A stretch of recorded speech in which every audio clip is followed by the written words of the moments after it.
ఓం నమ శివాయ. హరహర మహాదేవ. కార్తీక పురాణము 30వ అధ్యాయము 30వ రోజు పారాయణము. కార్తీక వ్రత మహిమ ఫలశ్రుతి. నైమిషారణ్య ఆశ్రమంలో సౌనకాది మహామునులు కందరకు సూత మహాముని తెలియజేసిన విష్ణు మహిమను, విష్ణు భక్తుల చరిత్రములను విని ఆనందించి వేయినొల్ల కొనియాడిరి. సౌనికాది మునులకు ఇంకనూ సంశయములు తీరనందున సూతిని గానించి, ఓ మహాముని తిలకమా, కలియుగమందు ప్రజలు అరిషడ్వర్గములు దాసులై అత్యాచారపరులై జీవించుచు సంసార సాగరము తరింపలేకున్నారు. అటువంటి వారు సులభముగా ఆచరించు తరుణోపాయమేదైనా కలదా? ధర్మములన్నింటిలోనూ మోక్ష సాధనకుపకరించు ఉత్తమ ధర్మం ఏది? దేవతలందరిలోనూ ముక్తినొసంగు ఉత్తమ దైవమెవరు? మానవుని ఆవరించియున్న జ్ఞానమును రూపుమాపి పుణ్యఫలమిచ్చు కార్యమేది? ప్రతి క్షణము మృత్యువు వెంబడించుచున్న మానవులకు సులభముగా మోక్షము పొందగల ఉపాయము ఏమి?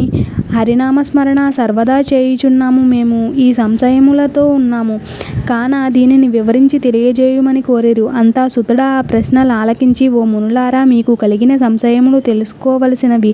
కలియుగమందలి మానవులు మందబుద్ధులు, క్షణిక సుఖములతో నిండిన సంసార సాగరమును దాటుట మీరడిగిన ప్రశ్నములు మోక్ష సాధనము కాగలవు.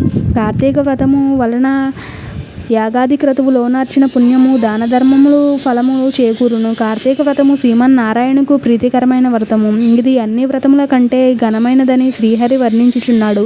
ఆ వ్రత మహిమ వర్ణించుటకు నాకు శక్తి చాలదు. అంతియే కాదు, సృష్టికర్తయగు ఆ బ్రహ్మదేవునికి కూడా శక్యము కాదు. అయినను సూక్ష్మముగా వివరింపచేసేదను.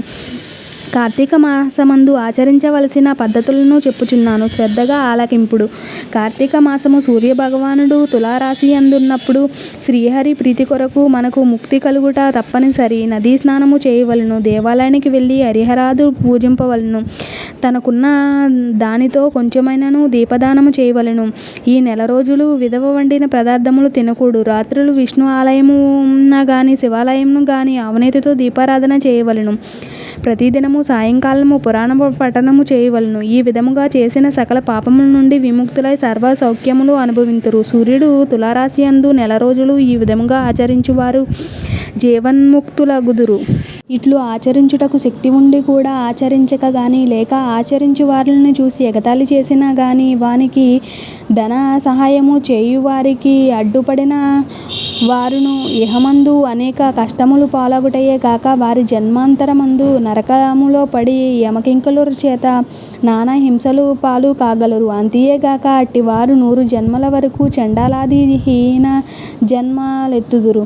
కార్తీక మాసంలో కావేరీ నదీ స్థానంలో గాని, గంగా నదిలో గాని, అఖండ గౌతమి నదిలో గాని స్నానమాచరించిన ముందు చెప్పిన విధముగా నిష్ఠతో ఆచరించిన వారు ఇహమందు సర్వ సుఖములను అనుభవించుటయే కాక జన్మాంతరమున వైకుంఠవాసులగుదురు. సంవత్సరంలో వచ్చు అన్ని మాసముల కన్నా కార్తీక మాసము ఉత్తమోత్తమైనది, అధిక ఫలదాయకమైనది, హరిహరాదులకు ప్రీతికరమైనది. కనుక కార్తీక మాస వ్రతము వలన జన్మజన్మల నుండి వారలకున్న సకల పాపమును హరించి మరుజన్మ లేక వైకుంఠమందగలరు.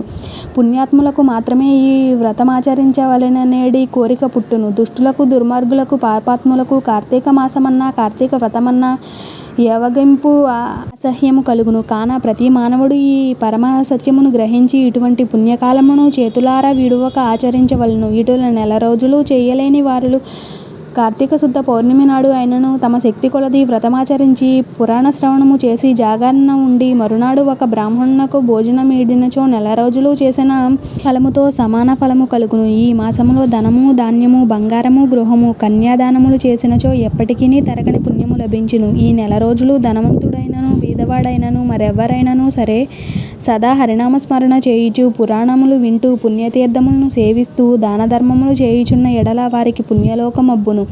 ఈ కథను చదివిన వారికిని విన్న వారికిని శ్రీమన్నారాయణుడు సకలైశ్వర్యములు ఇచ్చి వైకుంఠ ప్రాప్తి కలుగచేయును. ఇటు స్కాంద పురాణ అంతర్గత వశిష్ఠ ప్రోక్త కార్తీక మహత్యమందలి త్రింశాధ్యాయము 30వ ఆఖరి రోజు పారాయణము సమాప్తము. ఓం సర్వేషాం స్వస్తిర్భవతు. ఓం సర్వేషాం శాంతిర్భవతు. ఓం సర్వేషాం పూర్ణం భవతు.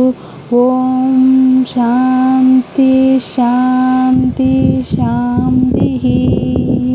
లోకాన్ సమస్తో సుఖినో భవంతు.